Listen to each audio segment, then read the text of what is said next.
আসসালামু আলাইকুম, সবাই কেমন আছেন? আজকে আমাদের গাছ থেকে নারকেল পারবো। তো সেজন্য আরকি ভাবলাম যে আপনাদের মাঝে ভিডিওটা শেয়ার করি। তো গাছে নারকেল পাড়ার জন্য ১ম এ একটা কোটার মাধ্যমে একটা কাঁচি বেঁধে নিচ্ছি। কারণ গাছগুলা অনেক উঁচা। আর বৃষ্টি পড়েছে, তো বৃষ্টি পড়ার কারণে গাছগুলা ভিজে গেছে। সেজন্য ভাবলাম যে কোটা দিয়ে পারি, কারণ গাছে উঠলে পড়ে যাওয়ার সম্ভাবনা আছে। কেননা অনেকদিন যাবত গাছে উঠি না, তো মোটামুটি ৩ বছর। ৩ বছর পর দেশে আসার পর ভাবলাম যে গাছ থেকে নারকেল পারি। নারকেল, কাঁচা নারকেল পারবো, পাকা নারকেল মিক্স পারবো। পাকা নারকেল দিয়ে পিঠা তৈরি করা হবে, আর কাঁচা নারকেল এমনি খাওয়ার জন্য পারবো। তো দেখা যাক কয়টা পারতে পারি। তো আপনারা পুরো ভিডিওটার সঙ্গে থাকুন আর দেখতে থাকুন। এখানে এটা হলো গাছ, একটা জাংলা দেওয়া হয়েছে, কাঁকরোল গাছের জাংলা। তো আপনাদের এলাকায় কি বলে জানি না, তো আমাদের এখানে জাংলা বলা হয়। তো এখানে এটা হলো আমার ছেলে, এটা হলো বাপে। তো বাপে আজকে আগের বাকি রেডি, নারকেল খাবে, তো সেজন্য আর কি। দেখুন গাছ কিন্তু অনেক উঁচা গাছ। একটা আনাম্বর একটা বাঁশ দিয়ে কোটা বানানো হয়েছে। তো দেখা যাক কয়টা পারতে পারি আজকে। এখান থেকে কতটা দেখা যাচ্ছে জানি না। আজকের আমার এই ভিডিওর ক্যামেরাম্যান হইলো আমার ওয়াইফ। সে ক্যামেরা ধরছে, সেজন্য ক্যামেরাটা একটু হয়তো বা লড়াচড়া খাইতে পারে, সেটা কোনো ব্যাপার না। তো দেখতে থাকুন, দেখি এই বাধা থেকে কয়টা নারকেল পারতে পারি। এই বাধায় 5টা নারকেল আছে, 5টা পারার চেষ্টা করব। গাছ কিন্তু প্রচুর উঁচা। ও, নারকেল কিন্তু একটা পড়ে গেছে। 2টা নারকেল ফেলাইছি, আর 3টা নারকেল আছে।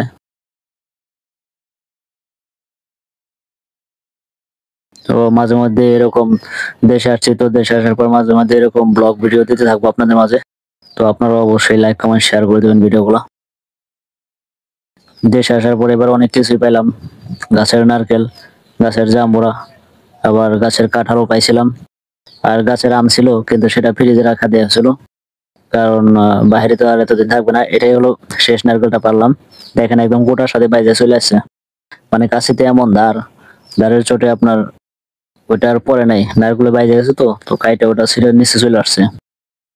তো নারকেল গুলো এরকম, এই গাছের নারকেল গুলো একটু লম্বা প্রকৃতির। এই গাছের নারকেল গুলা পড়লে আবার ফাইটা যায়, কিন্তু আজকের গুলা তেমন ফাটে না, কারণ একটু পাকছে তো। কাঁচা গুলা পড়লে পড়ার সাথে সাথেই ফাইটা যায়। তো এই গাছ থেকে 5টা পারছি, 5টা নারকেল। এই যে বাপে নারকেল নিয়ে রেডি খাওয়ার জন্য। আমি গাছ থেকে কোড়াটা ছাড়াইলাম, নারকেল থেকে কোড়াটা ছাড়াইলাম। এখন দেখি ওখানে রাখতেছে, এটা হলো আমার আম্মু, নারকেল নিয়ে যাচ্ছে। আমার ছেলে আবার রাইগা জায়গা, তার কাছ থেকে নারকেল নিলে বোধে।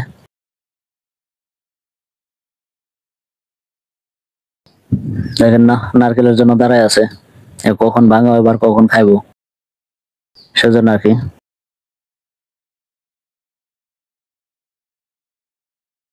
তো আপনারা কে কোথায় থেকে দেখতেছেন কমেন্ট বক্সে জানাবেন। আর এই ধরনের ভিডিও অবশ্যই পাইবেন, সামনে আরো নতুন নতুন ব্লগ আসবে। সবে মাত্র শুরু করছি দেশে আসার পর। তো ইনশাল্লাহ আপনাদের মাঝে নতুন নতুন ব্লগ দেওয়ার চেষ্টা করব। এই দেখেন আমার বাপের রাগ করে বসে আছে, কারণ তাকে এখানে নিয়ে আসা হয়েছে, এই জন্য সে আমার সাথে সাথে থাকবে সবসময়। আর এ হলো আমাদের বাসার মন্টি বিড়াল, তো ওর নাম হলো মন্টি। চমৎকার একটা নাম দিছি, কিন্তু আপনাদের কেমন লাগছে ওর নামটা অবশ্যই তাও কমেন্ট বক্সে জানাতে পারেন। তো এই যেখানে মোট 6টা নারকেল আছে, একটা নারকেল অন্য গাছ থেকে পারছি। তো এখন হইলো আমাদের নারকেল কাটার পালা। তো ভিডিওটা বা ব্লগটা আজকের মতো এ পর্যন্তই। সবার কেমন লেগেছে অবশ্যই কমেন্ট বক্সে জানাবেন। সবাই সুস্থ থাকবেন, ভালো থাকবেন। আবার দেখা হবে নতুন একটা ব্লগে। আল্লাহ হাফেজ।